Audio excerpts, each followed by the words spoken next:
In this video, we will cover the pre-flight inspection of the Cessna 150M. The pre-flight planning is covered in a separate presentation. The pre-flight inspection begins as you approach your aircraft. Pilots should look for obvious signs of trouble, including such things as airframe damage, fluid leaks, and flat tires.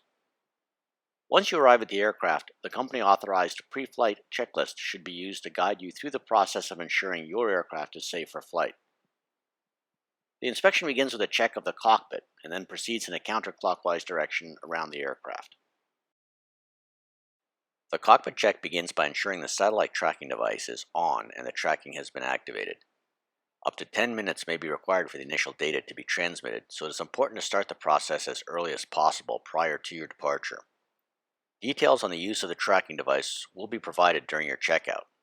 A quick reference card is also included with the aircraft checklists. Next, you'll want to verify that all required documentation is on board the aircraft. This includes the airworthiness certificate, registration, and flight manual or POH with the current weight and balance. Each aircraft has two binders in the dispatch kit. The first is the aircraft supplements manual that contains all required operating information for installed equipment. The second binder contains the aircraft inspection summary, maintenance discrepancies log, company operations manual, and other related company documents.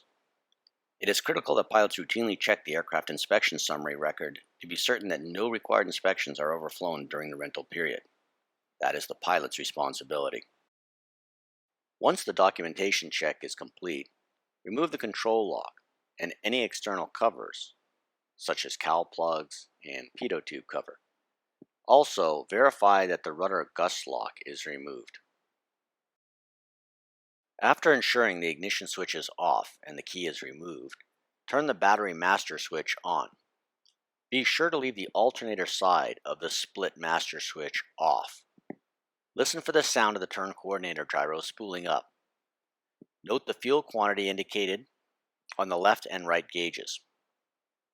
Next, verify that the high voltage annunciator light on the far right side of the instrument panel is illuminated, indicating the alternator is offline and the warning light is working.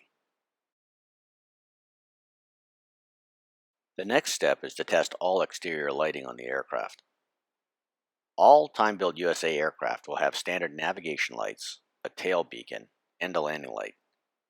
Some aircraft will have optional wingtip strobe lights installed. Turn on all exterior light switches and walk around the aircraft to verify that all lighting is operational. When complete, shut all lights off except the navigation lights, which are to remain on at all times. Also, ensure that all other electrical equipment and avionics are off. The wing flap should be fully extended to allow for inspection. As you extend the flaps, listen for any unusual noises and check for normal movement. Check the mechanical flap indicator on the left front door post for proper indications. Once the flaps are fully extended, turn the battery master off. Verify that the fuel selector located on the floor between the pilot seats is set to the on position. The selector handle should be in the horizontal position parallel to the floor. This concludes the cockpit pre-flight inspection. The exterior portion of the pre-flight begins with the aft fuselage and empennage. The left side of the fuselage, including the upper and lower section, should be checked for any damage such as dents and wrinkling of the skin. Visually verify that all antennas are intact. This is also a good vantage point to assess the entire upper wing surface for obvious defects. Moving aft toward the tail, visually inspect the vertical stabilizer and upper and lower skin of the horizontal stabilizer. Verify that the rudder gust lock has been removed. Next, check that the elevator movement is smooth by gently moving the control surface through its full range of travel. Special attention should be paid to the elevator cable and connecting hardware as shown here, both upper and lower side.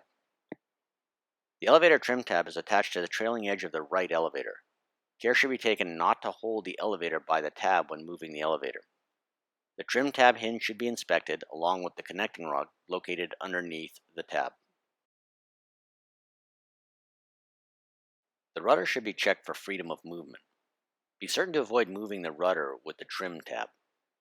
The rudder is attached to the vertical stabilizer by 3 upper hinges and a lower control horn, each of which should be carefully inspected.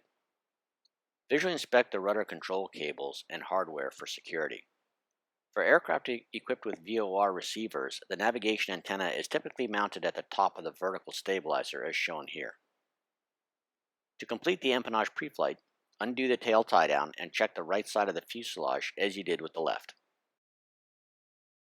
The preflight next continues to the right wing and main landing gear. Begin by draining the right-hand fuel tank sump and inspect the sample for any water or contamination. Also verify the correct fuel grade, 100 low lead, by noting the blue color tint. It is helpful to hold a sample against a white background to better identify the coloration of the sample. Dispose of the fuel sample in accordance with regulations. Next, examine the right main landing gear assembly beginning with the tire. Check for proper inflation and any signs of excessive wear such as flat spots. Check that the wheel hub hardware is in place and that the cotter pin shown here is installed. On the inboard side, look for any signs of hydraulic fluid leaks around the brake lines and caliper assemblies. Check the condition of the brake disc and that the brake pads are not worn. Remove the wheel chock if installed. The Cessna 150 features single slot type flaps that are electrically driven. Inspect the flap skins both top and bottom for damage. Carefully check each flap track assembly for cracks or excessive wear.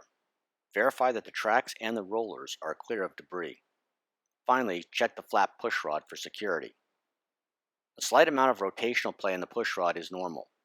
The flaps themselves should have a very slight amount of fore aft play when extended. Moving outboard along the trailing edge, inspect the upper and lower aileron skin and check for proper movement and smooth travel. Ensure the yoke moves in the correct direction with the movement of the aileron. Carefully inspect each of the hinges, looking closely at the hinge attach hardware and the hinge pin. Check the aileron pushrod and attachment hardware. As with the flaps, some rotational play in the pushrod should be noted. At the outboard end of the aileron near the wingtip, check that the counterweights are securely installed. To prevent injury, always hold the aileron up by one hand while using the other hand to inspect. A sudden gust of wind could move the aileron down rapidly, injuring your hand or fingers. Also, when moving a control surface, it is advisable to hold the surface by a section that is internally supported, as evidenced by a rivet line. As you work your way to the end of the wing, inspect the wingtip and lights. This is also a good time to look down the length of the entire wing to ensure the skin is smooth with no signs of wrinkling that would indicate the airframe may have been overstressed.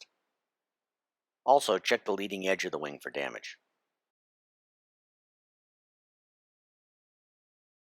After the wing tie-down is removed, check the fuel quantity using the calibrated fuel dipstick.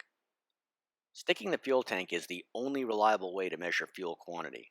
Never trust the fuel gauges. It is important that the aircraft be level to get an accurate reading on the dipstick. To measure the fuel quantity, remove the fuel cap by twisting counterclockwise. Insert the dipstick into the tank, being sure to orient it properly so the fuel quantity in gallons can be read. Gently lower the dipstick into the tank while holding it vertical, allowing it to touch the bottom of the tank. Wait a few seconds for the float to stabilize and indicate the fuel in the tank. When removing the stick, bring it up to the top of the tank and allow the fuel in the dipstick to drain back into the tank to avoid spills. Once the fuel cap is resecured, visually check any antennas installed on the top of the aircraft. Look along the top of both wings to check for any wrinkling of the skin that would indicate the airframe may have been overstressed. This concludes the right wing inspection. The inspection of the nose section begins with a check of the engine oil quantity. Access to the rear of the engine compartment is through a hinge door located on the right side of the cowling. The oil dipstick and fuel strainer drain handle are located within this area. To check the oil, loosen the dipstick and slowly lift it out. Be certain to have a rag or paper towel underneath the filler neck to catch residual oil that will drip as the dipstick is removed. If oil drips inside the engine compartment, clean it up immediately with a rag. With the dipstick removed, clean it off with a paper towel or rag and reinsert into the filler neck. Remove it a second time to read the oil quantity. 5 quarts is a typical acceptable oil level. Filling the oil level to the maximum capacity of 6 quarts will usually cause oil to vent through the breather tube once the engine heats up. If it becomes necessary to add oil, be certain to use only the spare oil supplied by the company in the aircraft. If no extra oil is available, check the dispatch ticket for the proper type of oil to use. Always use a funnel when adding oil and immediately clean up any spills in the engine compartment.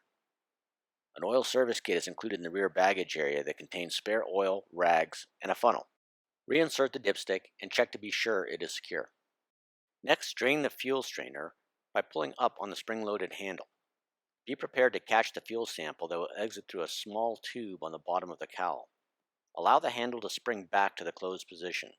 Check the sample carefully for any contamination and dispose of properly. Some Cessna 150s are equipped with an optional belly fuel drain located beneath the cabin floor. These aircraft will have a placard informing the pilot of the additional fuel drain. As with the fuel tank drains, collect a sample and inspect for contamination. As you move to the front of the airplane, examine the carburetor induction air inlet for any signs of damage or blockage. Check that the left and right air inlets are clear and in good condition. Inspect the propeller spinner, paying careful attention to the screws that secure it. Check both propeller blades for damage or nicks. The nose wheel assembly and attach hardware should be carefully inspected, including the steering rods, shimmy damper, torque link, and axle. The strut should show about 3 to 4 inches of extension and be free of leaks and dirt.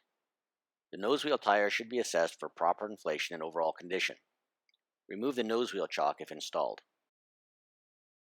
While underneath the cowl, check the 2 exhaust pipes for condition and security, being careful not to touch them if they're hot.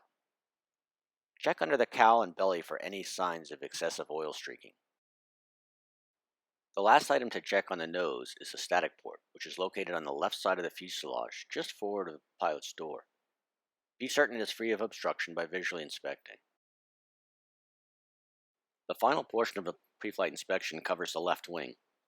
The inspection is virtually identical to the right wing and should be performed in the same manner as previously discussed here. However, there are 3 notable additions. The first item is the pitot tube. Check to ensure the cover is removed and that the opening is clear of obstruction. Second, check the fuel tank vent line and drain hole is unobstructed. Finally, check the stall warning opening in the leading edge for any stoppage. When the left wing has been fully inspected, the pre-flight inspection is complete. It is strongly advised to conduct a quick reverse 360 visual check of the airplane to verify the following. Are all chocks and tie-downs removed? Have all covers been removed? Are all exterior control locks removed? Are all doors closed and secured, including the engine access door? Be certain to check that the passenger side seatbelt is not caught in the door. Are the fuel caps secure? Are the fuel strainer and fuel dipstick stored back in the aircraft?